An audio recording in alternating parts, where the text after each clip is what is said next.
El gran engaño. Testimonios de Yuri Bezmenov, Pueblo Potemkin y otros casos. Esta presentación está basada en la entrevista a Yuri Bezmenov por George Griffin en 1984, la histórica visita de Catalina II a la aldea de Potemkin y el efecto Potemkin. Se proporciona información complementaria. Yuri Bezmenov relata en la entrevista 2 engaños soviéticos: el jardín de infantes y la fiesta de bodas. Yuri Bezmenov explica que, mientras él trabajaba en la agencia de noticias Novosti en la URSS, una de sus tareas era atender a representantes de países extranjeros que llegaban en misiones diplomáticas, culturales o afines.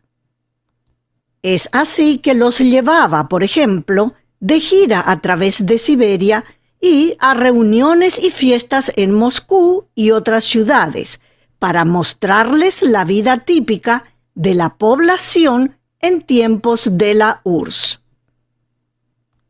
Bezmenov relata visitas a un jardín de infantes típico de la URSS.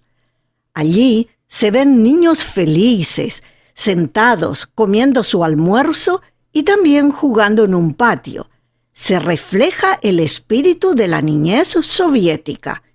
Aparentemente es similar a los estándares americanos. Al ver Bezmenov una foto tomada en la URSS y publicada en una guía de turismo occidental, cuyo encabezado dice que es típico jardín de niños en Siberia, acota que, cito, «Esto no es un jardín de niños, sino una prisión para los hijos de los prisioneros políticos en una zona de los campos de concentración. Muchos de los niños fueron vestidos especialmente para la ocasión de la visita de los extranjeros».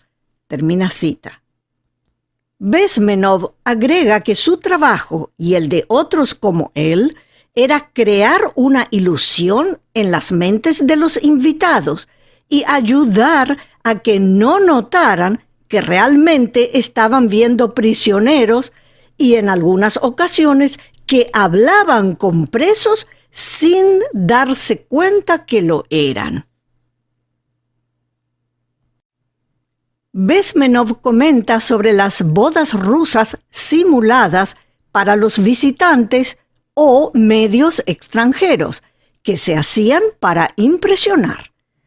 El senador de Estados Unidos, Ted Kennedy, estuvo en Moscú y participó de lo que él creyó o fingió creer una fiesta de casamiento típica rusa en el Palacio de la Boda de Moscú.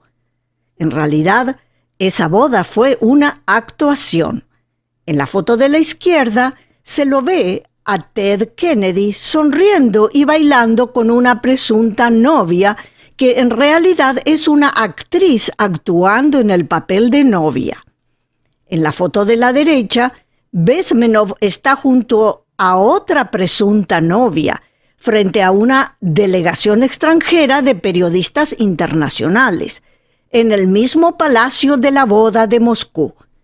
Dijo Bezmenov, cito, «Esos periodistas regresarán a sus países y escribirán en los reportes que estuvieron presentes en una boda soviética normal. Ellos no estuvieron realmente presentes en una boda soviética regular. Ellos presenciaron y fueron parte de una farsa, de una actuación circense». Termina cita.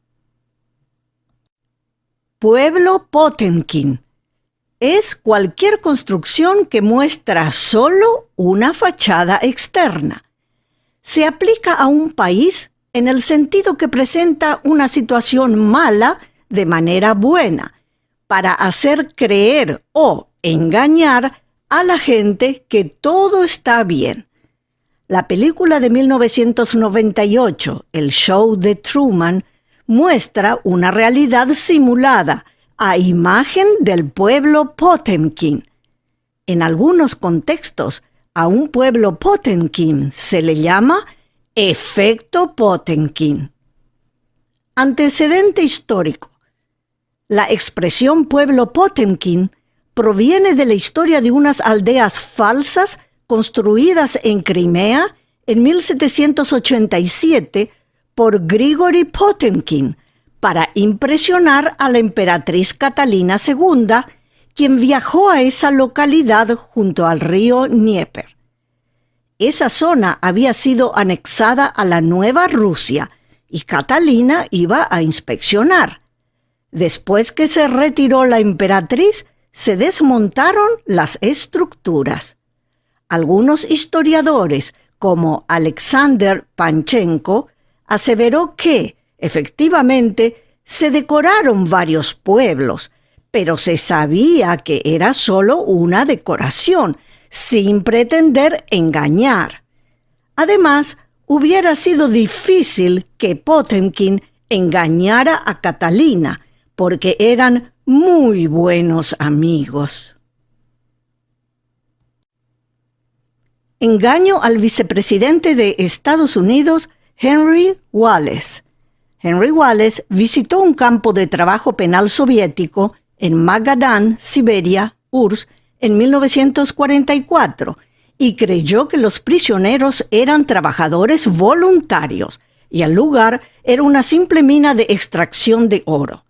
Este es un ejemplo del efecto Potemkin: disfrazar la realidad, ponerla al revés, engañar. En la imagen, Wallace saludando a trabajadores de la mina de oro en Colima, mayo 1944. Esos trabajadores eran probablemente oficiales de la policía secreta o NKVD disfrazados. La sobreviviente suiza del Gulag o cárcel de Colima, Elinor Lipper, publicó en 1951 sus recuerdos en el libro 11 años en campos de trabajo de prisión soviéticos, en donde relata sus vivencias, en particular los 8 años en las minas de Colima. Explica las condiciones de trabajo, las sentencias de los juicios, los métodos preliminares de investigación, el arreglo de los niños nacidos en cautiverio y más datos. Wallace, al comparecer ante el Senado en 1952 para responder preguntas sobre su visita a los campos de prisioneros Colima, ante las evidencias que presentó Elinor Lipper, concluyó disculpándose que, cito, como invitado a él se le mostró solo una cara de la moneda y no había manera de poder enterarse de toda la verdad en 1944. Termina cita. Los visitantes occidentales a la Unión Soviética estaban estrictamente controlados por la policía secreta, especialmente durante la hambruna de 1932-1933. Los soviéticos preparaban exhibiciones y mostraban a los de afuera lo que deseaban que se viera. Edward Herriot, quien fue 3 veces primer ministro de Francia, dijo que la Ucrania soviética era, cito, como un jardín en plena floración, termina cita, negando el Holodomor o genocidio ucraniano, en donde murieron unas 4 millones de personas, según cifras estimativas de archivos soviéticos. Hay fotos de muertos por inanición en las calles, como muestra la imagen en una calle de Kharkov, Ucrania, en 1933. En el año 2013, antes de la visita del presidente Vladimir Putin a la ciudad rusa Suzdal, algunas casas viejas y casi en ruinas cubrieron las fachadas con carteles de lona tarp, con puertas y ventanas impresas en ellos, hasta un gato pintado en uno de ellos. Algunos lugareños se rieron de la orden municipal de cubrir para engañar. Otros dijeron que hubieran preferido que se muestre la realidad o que se arreglara en vez de decorar. Al final, el presidente canceló su visita. Hoy en día, Ciudad Potemkin tiene el significado de exageración para lucir mejor de lo que realmente es. El acorazado Potemkin, película muda histórica de 1925, dirigida por Sergei Eisenstein. Reproduce el motín en el acorazado Potemkin en 1905, cuando la tripulación se rebeló contra los oficiales de la Armada zarista. Está basada en hechos reales del puerto de Odessa del Imperio Ruso en esa época, en 1905. Fue una revolución fallida y el antecedente de la Revolución Rusa de 1917. Representa la sublevación de las masas. Uno de los episodios de dicha película es La escalera de Odessa. Una escena muy famosa es cuando los soldados disparan contra el pueblo inocente. En ese momento, una bala alcanza a una madre que corría con un coche de bebé. Entonces, el cochecito con el bebé dentro rueda solo escaleras abajo, ya que la madre cayó muerta. Otra mujer lleva en brazos a su hijo muerto por los disparos. Algunas imágenes no sucedieron en la realidad. ¿Fueron un gran engaño algunas de esas escenas? ¿O fue un gran engaño el ideal de un mundo mejor?